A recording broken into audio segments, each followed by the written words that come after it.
Now, I am super pumped for this fight because, well, Dan Ige is just getting better and better.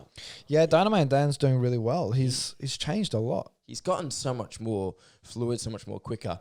Against Korean Zombie, the guy who is known for putting on fucking spectacular performances, spectacular shows. The first guy to perform a twister. A twister submission, and then we know that's not an easy submission to pull off. And then Dan Ige is just putting people away right now. I mean, he won his last fight in the first round, and then so I think it's a great fight. Who do I take for this one? I mean, I love Korean Zombie, but I feel like Dan Ige's just gotten better and better. And Korean Zombies, he's like a win one, lose one, win two, lose two, all that sort of thing. And then I believe that it'll probably be Dan Ige, but I reckon it'll be by decision because I just know Korean Zombie is not the easiest guy to put out at all. With Korean Zombie, look, if he beat Ortega, he would have been on a 3-fight win streak, beating Frankie Edgar, Renato Marciano. These are top level fighters, right? I know Frankie Edgar's now moved down to bantamweight, but even at bantamweight, he's number 7 at the moment. Korean Zombie doesn't get as much respect as I think he should. It's just the issue for me is when he was unable to fight for the UFC because he took his opportunity because there was a due date for when he's got to enlist in the South Korean army.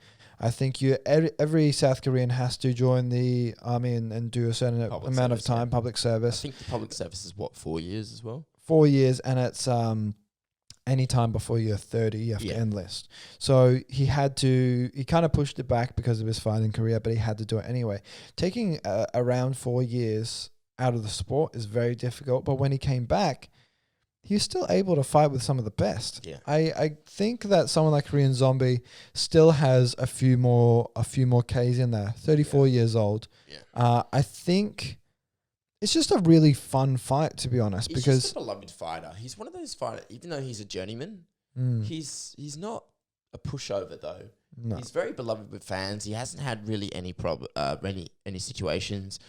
I mean, he was he's very respectable, very humble. He's got a phenomenal skill set. And I don't know if I would call him a journeyman. He's number 4 in the rankings still. He's always been in the top 10. Okay, I don't know if gatekeeper. I'll call him a gatekeeper. Because we love him, but do you see him winning a title? I don't see him winning a title. I see him being a title contender. Okay, perhaps. Okay, all right.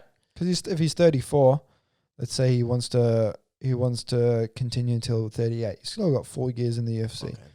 If he continues to build up a bit of a win streak, you could see him being a title contender eliminator or something like that, which is typically what he does. He's typically a title contender eliminator. I wouldn't call him a gatekeeper or anything like that. The unfortunate thing is he's been around for such a long period of time. I feel like the rising stars are starting to show that their time has come. And I think that's exactly what Dan Ige is. His only loss of recent is Calvin Kattar. Other than that, he continues to steamroll through everyone. Definitely a big jump in competition for Dan Ige because Dan Ige is number 8 in the rankings, Korean Zombie number 4. So if Dan Ige can beat Korean Zombie, he's already in the top 5 and he can start to be a title contender eliminator. So look, Dan Ige is doing really well. I can see like his power is, I don't know what he's been doing. He's only 29 years old, so he's only going to get better. Yeah. And that's why I picked Dan Ige over Korean Zombie. Even though I love the South Korean fighters, I feel like Korean Zombie isn't a gatekeeper, and I feel like he's got more juice in the tank. Especially when I think of that Yair Rodriguez fight. If that freak KO didn't occur, he would have beat Yair Rodriguez and he would have had a even higher ranked fight after that. Mm-hmm. I think he's just been unlucky with his performances, that's all. Yeah. But I still take Dan Ige because younger, more faster. He's just part of the new breed of the featherweights, I think. And I think if something doesn't change with Korean Zombie's game, I know he's very well rounded, especially with his qualifications as a martial artist. But if something doesn't change with Korean Zombie like significantly, I could see Dan Ige just continue to climb and improving and being better. So I would take Dan Ige in that fight. I know it occurs in June, so it is a little bit away, but I'm excited for that fight. I think Dan Ige beats Korean Zombie. I don't know.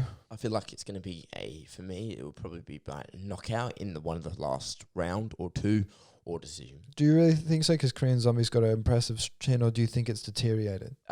It's not that I don't think it's deteriorating. It's just I feel like Dan Ige's power will sort of override it. You know what I mean? Because if Yair Rodriguez can knock him out, then so do I believe that also Dan Ige possibly can. And just the way that I've seen Dan Ige just improve lately is just... You could make that same kind of...